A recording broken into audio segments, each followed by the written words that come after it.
तो एनसीईआरटी का क्लास दूसरा आज होगा। पहले हम लोग पढ़ चुके थे कि प्रोटीन से शरीर में मांसपेशियों का निर्माण होता है। अब जानना है कि घी में अधिक मात्रा में क्या होता है। तो घी में अधिक मात्रा में वसा होता है, मतलब सबसे अधिक वसा किस में होता है, तो घी में होता है। और गेहूं में बहुत अधिक कार्बोहाइड्रेट होता है। गेहूं में सबसे अधिक क्या होगा, गेहूं में सबसे अधिक कार्बोहाइड्रेट होगा। क्या होगा, कार्बोहाइड्रेट होगा। गेहूं में सबसे अधिक कार्बोहाइड्रेट होता है। वसा और कार्बोहाइड्रेट ऊर्जा की आपूर्ति में शामिल होते हैं। ऊर्जा की आपूर्ति में शामिल कौन कौन होते हैं, तो ऊर्जा की आपूर्ति में शामिल होते हैं वसा और कार्बोहाइड्रेट। वसा और कार्बोहाइड्रेट ऊर्जा की आपूर्ति में शामिल होते हैं। तो पालक और आयोडीन युक्त नमक में खनिज और विटामिन होता है। पालक जो है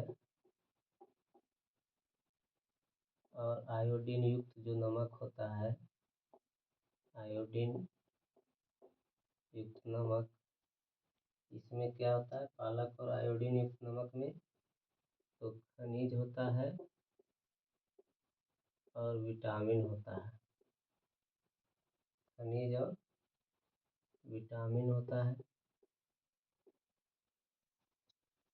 पालक एक पत्तेदार सब्जी है जिसमें अधिक मात्रा में आयरन पाया जाता है। पालक में क्या पाया जाता है, तो पालक में अधिक मात्रा में आयरन पाया जाता है। पालक में अधिक मात्रा में आयरन पाया जाता है। आयोडाइज्ड नमक में आयोडीन की मात्रा महत्वपूर्ण मात्रा होती है। आयोडाइज्ड नमक जो होता है उसमें आयोडीन की महत्वपूर्ण मात्रा होती है। आयोडाइज्ड नमक जो रहेगा, आयोडाइज्ड नमक, उसमें क्या होगा, तो आयोडीन की मात्रा अधिक होगा, मतलब आयोडीन होगा। और ये आयोडीन है जो किस रोग से बचाता है, तो आयोडीन जो है, आयोडीन घेंघा रोग से बचाता है। किससे, घेंघा रोग से बचाता है आयोडीन। बहुत सारे रोग हमारे आहार में पोषक तत्वों की कमी के कारण होते हैं। बहुत सारा रोग जो है हमारे आहार में पोषक तत्व की कमी के कारण होता है। पोषक तत्व की कमी के कारण बहुत सारा रोग होता है। तथा संतुलित आहार लेकर इसे रोका भी जा सकता है। तो ये जो रोग होता है इसको संतुलित आहार लेकर रोक सकते हैं हम लोग। संतुलित आहार लेकर रोक सकते हैं रोग को। कार्बोहाइड्रेट है जो कि कई प्रकार के होता है। कार्बोहाइड्रेट कई प्रकार के होता है। हमारे भोजन में पाए जाने वाले मुख्य कार्बोहाइड्रेट मंड तथा शर्करा के रूप में होता है। हमारा जो भोजन होता है उसमें कार्बोहाइड्रेट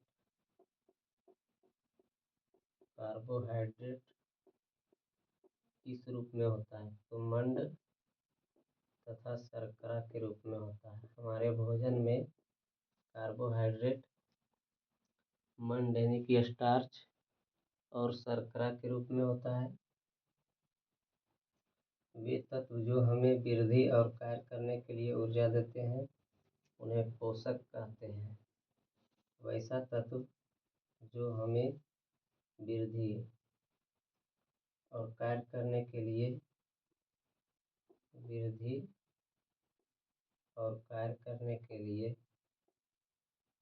ऊर्जा देते हैं उसको क्या कहते हैं, पोषक कहते हैं। कहते हैं। प्रोटीन की आवश्यकता शरीर की वृद्धि तथा स्वस्थ रहने के लिए होती है। शरीर की वृद्धि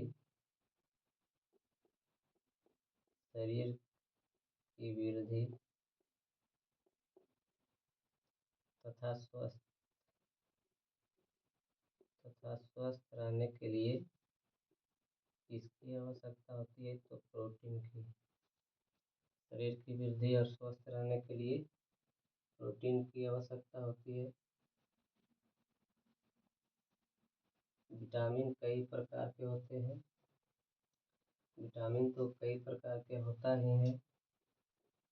तो जल में घुलनशील विटामिन कौन कौन है? तो जल में घुलनशील विटामिन बी और सी है। और वसा में घुलनशील विटामिन कौन कौन है? तो वसा में घुलनशील विटामिन कीड़ा है, KEDA। वसा में घुलनशील विटामिन KEDA है।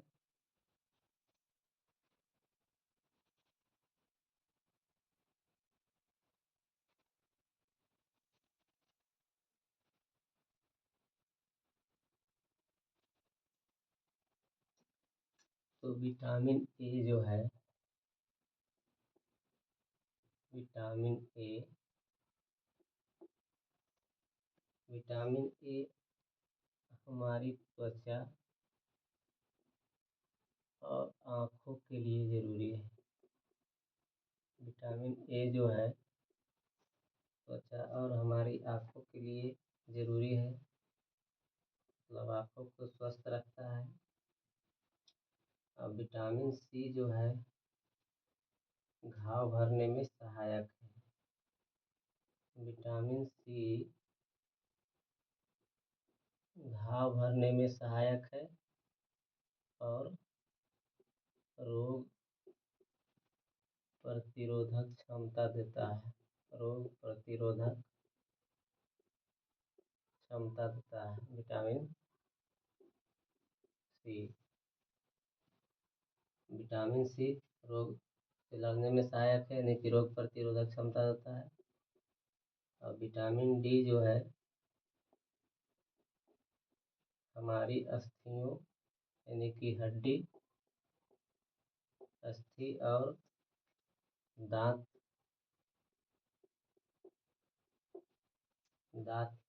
के लिए कैल्शियम का उपयोग करने में हमारे शरीर की सहायता करता है। मतलब विटामिन डी जो है अस्थि और दांत में जो कैल्शियम होता है उसका उपयोग करने में हमारे शरीर की सहायता करता है। मानव शरीर में धीमी वृद्धि किसकी कमी के कारण होता है? मानव शरीर में धीमी वृद्धि किसकी कमी के कारण होता है? तो प्रोटीन की कमी के कारण धीमी वृद्धि होता है। अब है कि विटामिन बी वन किसके लिए उपयोगी है?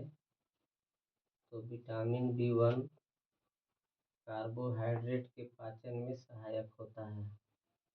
विटामिन बी वन जो है कार्बोहाइड्रेट के पाचन में सहायक होता है। विटामिन बी वन कार्बोहाइड्रेट के पाचन में सहायक होता है। विटामिन सी घाव भरने में सहायक होता है। अब विटामिन सी जो है भोजन पकाने में आसानी से गर्मी से नष्ट हो जाता है। विटामिन सी जो है जब भोजन पकाया जाता है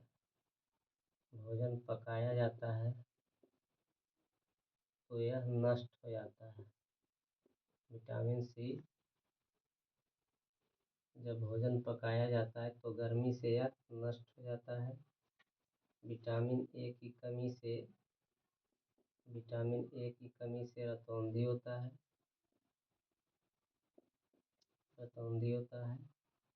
अब विटामिन सी की कमी से कौन सा बीमारी? तो स्कर्वी होता है विटामिन सी की कमी से। और विटामिन बी की कमी से कौन सा रोग होता है? तो बेरी होता है। बेरी जो है विटामिन बी की कमी से होता है। और विटामिन डी की कमी से बच्चों में रिकेट्स होता है। बच्चों में रिकेट्स रोग, और वयस्कों में यानी कि जो युवा लोग होते हैं, मतलब जो जवान लोग होते हैं, उनमें ऑस्टियोमलेशिया होता है।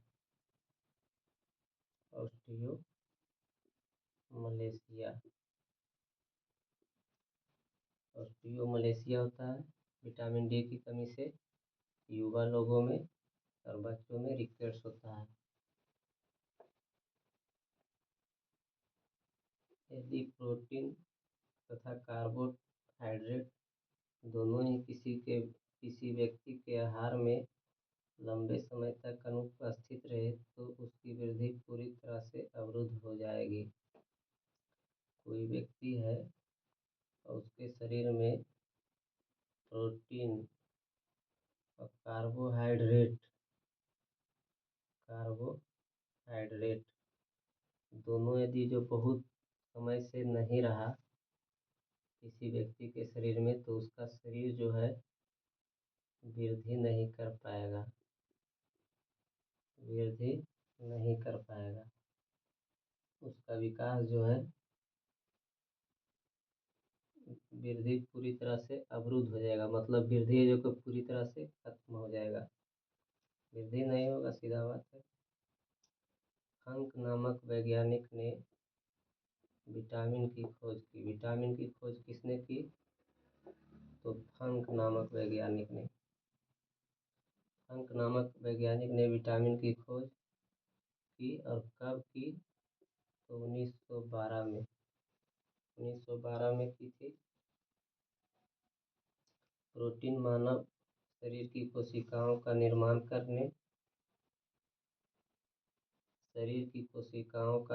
करने में मानव का जो शरीर होता है मानव का जो शरीर है उसके कोशिकाओं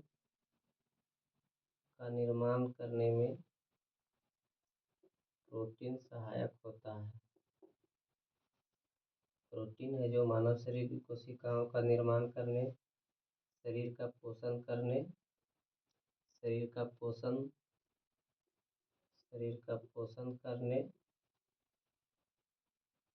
और ऊर्जा का उत्पादन करने के लिए